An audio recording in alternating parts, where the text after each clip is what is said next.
Like, what was your influence to get into just like social activism, social justice, racial equity? Like, where does that side come from?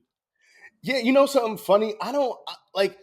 I think because everybody throws around the idea of what an activist is. I never Uh-huh. actually consider myself an activist or anything along those lines. My grandmother just taught me like if you have the hands to do the work, then do good work, right? And so Mm, I'm just like I have the hands, and the hands, obviously metaphorically, I have a platform. I have readers, I have followers, I have a robust email list. So if I'm gonna have an email list, like right now, I'm writing something about Hakeem Jeffries and Eric Adams, all these different black men who are New York politicians, and how damaging they are for black liberation. Um, Not because I have to, but because I want to, because we need to, right? And that's just what I was mhm, brought up in. So I don't know if that answers the question necessarily, but it's just because it doesn't feel like there was like a thing per se. It's just like mhm, black American. How this is my lineage, this is my heritage. mhm. No, I love that. What's the quote from grandma again? If you have the hands Yeah, to do if you have the hands to do the work, do to good do work. good work. I love that. I love that. I love that. And I think it's so important, like when people are giving you a name, it's not something you necessarily have to take on as well.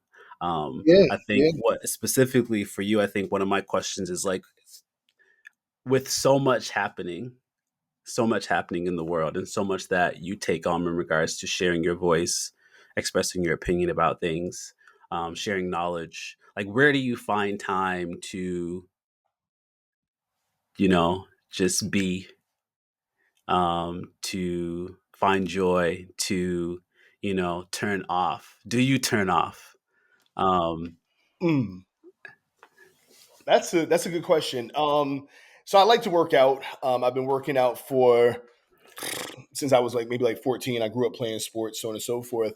mhm, But I don't think that I necessarily do turn off, right? I think that's just the reality of it, and I'm navigating that now. Like, what does it look mhm, like to to turn off, right? I don't think mhm, that many people, what did James Baldwin say? To be, conscious is to constantly be in a state of rage. I'm mhm, butchering that a little bit, but it's the general essence of the quote. Um, I'm constantly enraged, right? And I think that even when I try to chill, just being really honest, um, mhm, you then have moments like, like what's happening in Gaza. Um, mhm, so the sad truth is, not all of us are going to put in the pain and do the work. mhm, So I constantly feel like those of us willing to do the work, I'm not trying to be a martyr by any stretch of the imagination, but that's the work, right? mhm, Like